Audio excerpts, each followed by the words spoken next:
Bonjour à toutes et à tous, j'espère que vous allez bien. Aujourd'hui, si je vous retrouve pour une nouvelle vidéo, c'est pour vous parler d'un sujet qui me tient beaucoup à cœur, c'est le make-up. Je ne vais pas vous faire un tuto, je pense qu'il y a des gens qui sont plus doués que moi et comme vous pourrez le constater sur mon visage, je suis tellement naturelle que bon, le maquillage c'est pas non plus ce que je sais le mieux faire au monde, hein.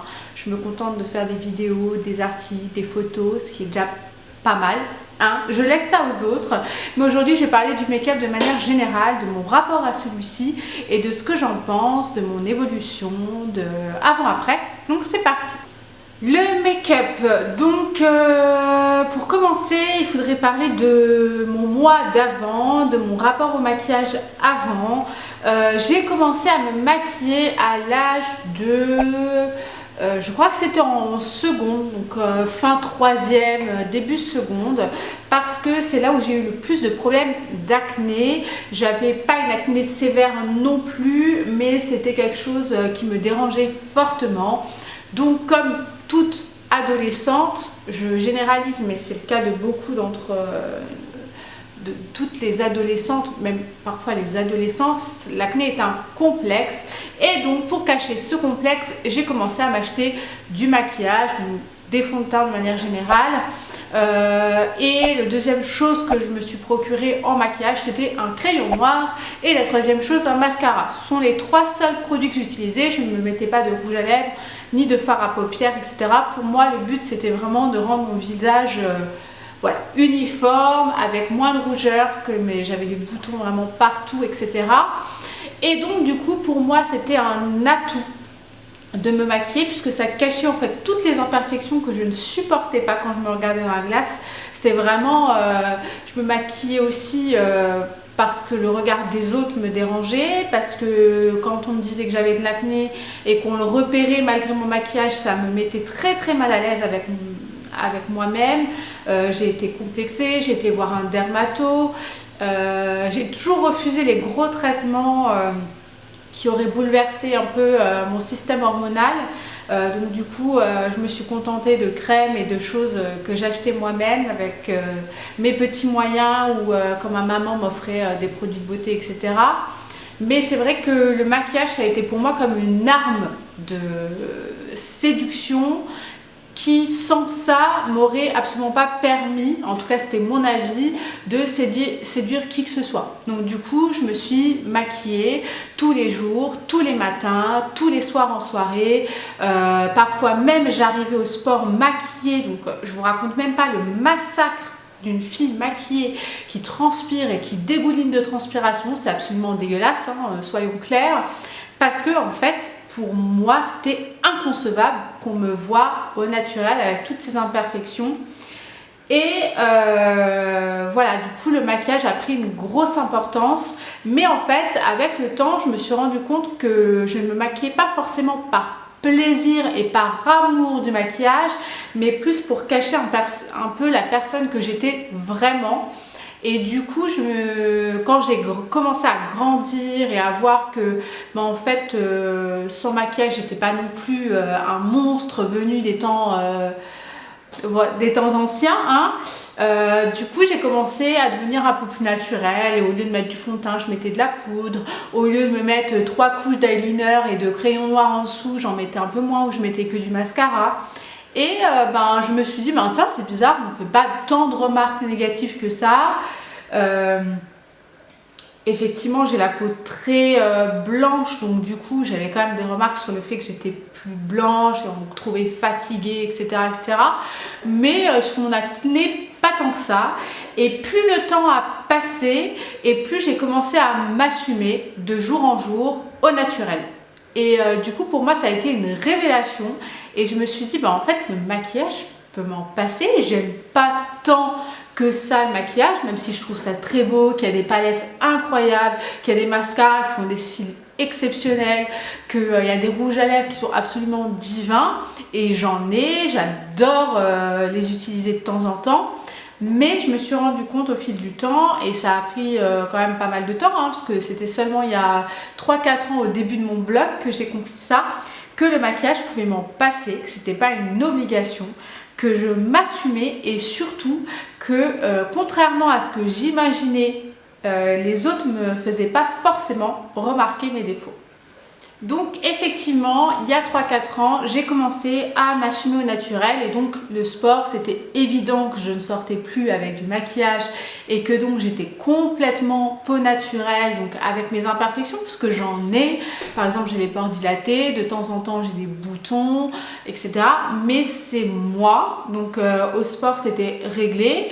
Et puis de temps en temps, au travail, le matin, je me nettoie évidemment la peau, mais je sors sans maquillage, complètement sans maquillage, ni mascara, ni fond de teint, ni poudre, ni quoi que ce soit, un peu de baume à lèvres pour mes lèvres sèches et c'est tout.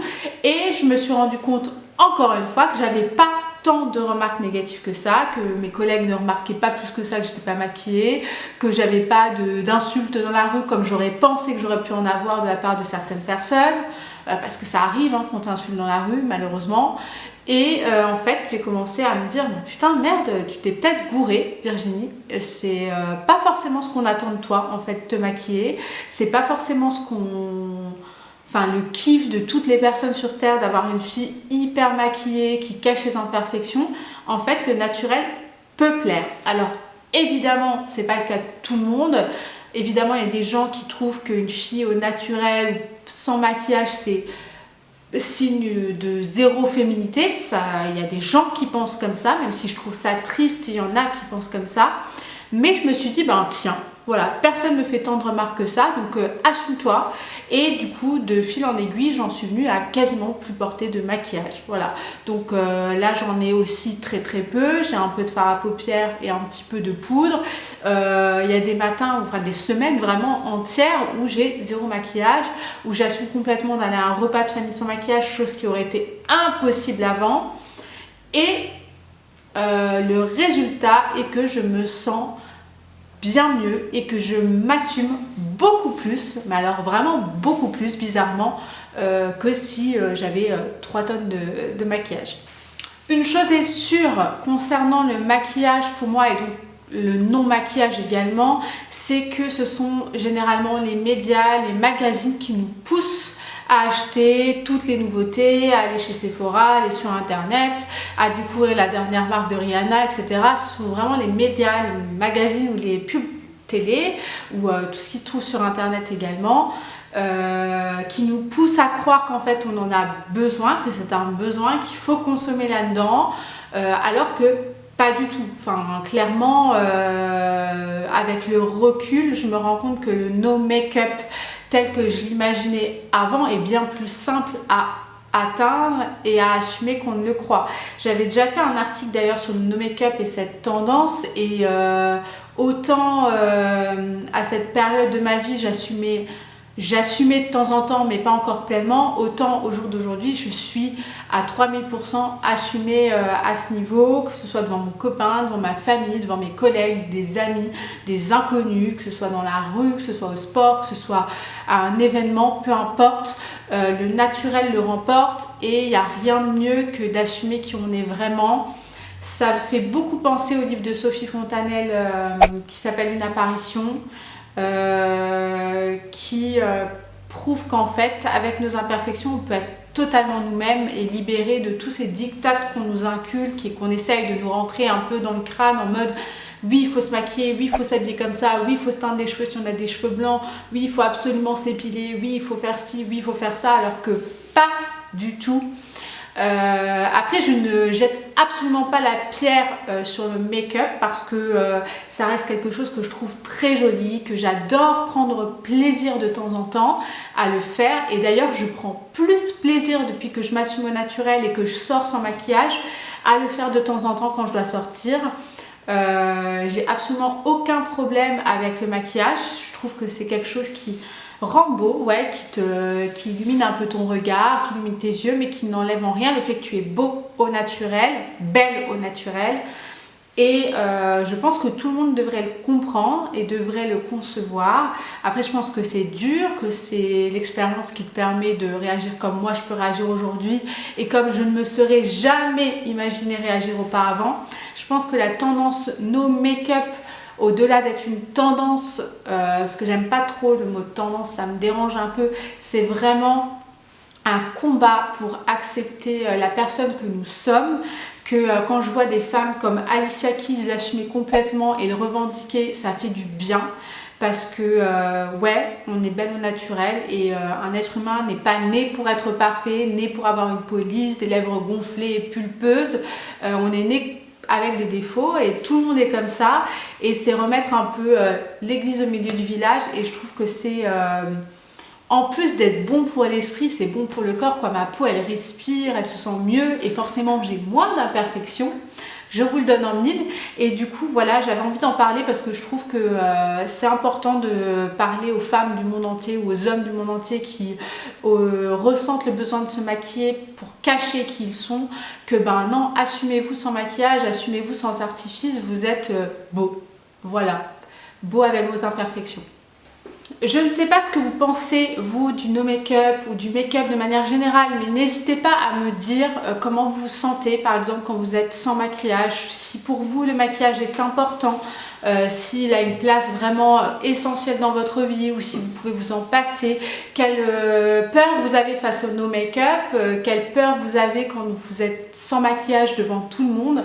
C'est important d'échanger là-dessus parce que je trouve que c'est un sujet plus que d'actualité. Donc en commentaire, je vous attends comme d'habitude. N'hésitez pas à liker si cette vidéo vous a plu. C'était un sujet qui me tenait à cœur.